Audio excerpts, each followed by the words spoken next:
Hey, hey, hey. Guess what day it is? Happy Friday to you. God bless you. And wow, can you believe that it's already January 26th? We are clipping through 2024 already, coming to the end of the first month of the year. And man, it's gonna be a fast one, a fast year. So fasten your seatbelts. I know God has some great things planned for us, and let's be excited about what God has for us as we progress through 2024. As I said, God bless all of you. Pastor Roberto Bruno here, pastor of the Central Apostolic Church. Yes, I am still in my secret lair in San Francisco, where my heart is. God bless you. You know, you may have seen this on social media. There was this this painting by this gentleman by the name of Joseph Desiree Court. And he painted the painting that was entitled Flood Scene in 1827. And the painting portrays, it's clearly a flood, and there is a man that is on a rock, a solid place, and he's desperately reaching for an elderly gentleman that is clearly drowning. And the elderly man is out of the reach of the younger man. And right to the side of this boulder is a woman holding a baby above her head. And she's holding on to a root on this big rock, and she's holding the baby with the other one. And the baby and the woman are much closer than the old man that is drowning. And so the interpretation, hopefully you get a word picture of that. You could Google the painting. And so the explanation of the flood scene is that here this man is trying to save his father, completely ignoring his wife and son who are closer to him and that are clearly lighter in weight than the old man that is further and sinking further. And the artist states that the mother represents life and the son or the child is the future. But the elderly man or the father of the father represents the past that the man obviously clings to and is, in a sense, is losing his life and his future.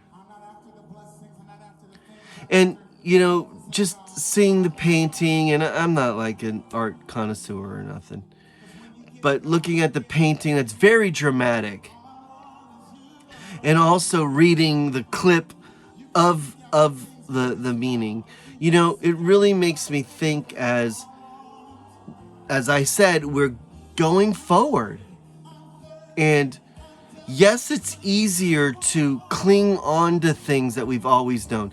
And I know I talk about the past a lot because I had held on to things so long that they debilitated my life, stunted my growth, and God really had to do a work in me. And I know I'm not one who flippantly forgets the past or am not even melancholy. I could be a little melancholy sometimes, not like I used to be.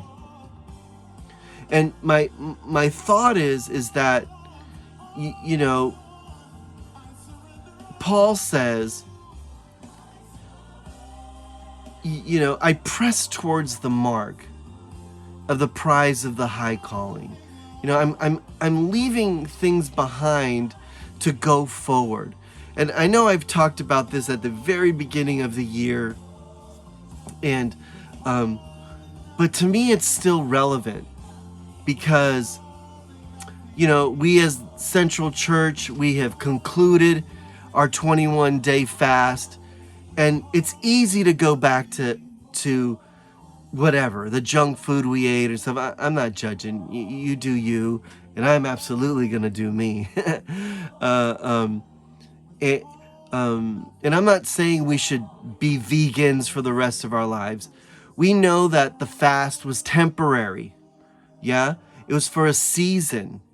And now as we go back, just this week the fast ended, and as we go back, right, into our regular eating or regular habits, you know, let's not be quick, you know, to be grasping at something that is, you know, going to take us away from the plan that God has for us.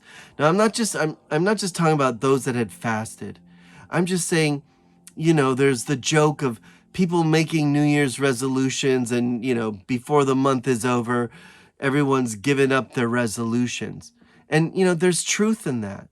But why? Because it's easier to cling on to things that we're familiar with, even if it's detrimental to our life or to our spirituality or to our relationship with God, and even at times stunts our spiritual growth, where here we're grasping and grasping for things that seem so important. And I'm not taking away that this man's father wasn't important, but the man is clearly elderly, clearly lived his life. And where there's, you know, a future, where there's life, you know, we can miss it. Where we could tend to dwell and dwell and dwell and dwell in the negative and dwell in what we don't have. When so close by us, maybe right there on our side by our right hand, God is saying, look, here is life. Not over there in the past, these past failures or these past things, or even current, you know, current struggles.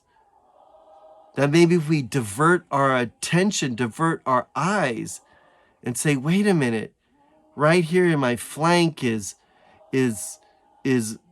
life and future. I just want you to be encouraged.